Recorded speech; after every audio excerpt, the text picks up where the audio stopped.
Hey guys, what's up? So, I'll give you a quick insight about the Boston 12. So, a lot of people, may mga nagko-comment, nag-a-ask, ano daw yung shoes na to?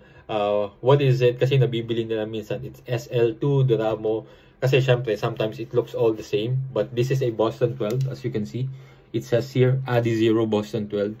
So, ayan guys, the difference is, this has energy rods. So, Boston 12, basically, pwede siyang daily trainers, tempo runs. So, it's really good if you want to go fast. Alright? So, hindi siya yung karaniwan na daily trainers na magaan. Of course, this is magaan, but it has this energy rod. So, it's a carbon. Meron kasing iba na carbon plate. This one is a energy rod plate. Parang may tatlong string dyan. So, it gives you that push. So, every time you run, you land, and then it has that push on your heel. Alright? So, ayun. So, Light Strike Pro, Boston 12. So, what I really like about these shoes is dito ko na-build yung running era ko. So, I started running really seriously nung mga April together with Edwin. And then, yeah, pushing the limit daily. So, nag-ano kami, naka-Boston 12 din siya. So, ayan, he has the black. I love this color. Super na-in-love ako dito. Shoutout sa mga taga-BGC.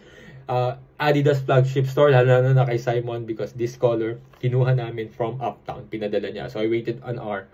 So, that was around April last year, right? So, of course, shoutout din kay Wifey for really, you know, supporting me on my running era. So, though dati talaga tumatakbo na ako, but not that serious. That's when I started running, especially with these shoes. It really looks so good on you, guys.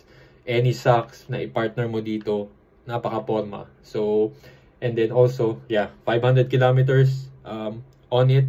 Ang naran ko na dito, and if you would ask me, I would still get another Boston 12 for a different color, alright? But this time, meron ng Boston 13. So, do wait and check it out. So, highly recommended, guys, if you want to go fast. If you want to train, and then if you want to go fast, Boston 12. Tapos, napaka-reasonable din ang price that time. It was around 8,000 pesos. And I don't know now, but for the Boston 13. But yeah, guys. Alright, do check them out. So, once again, run with me.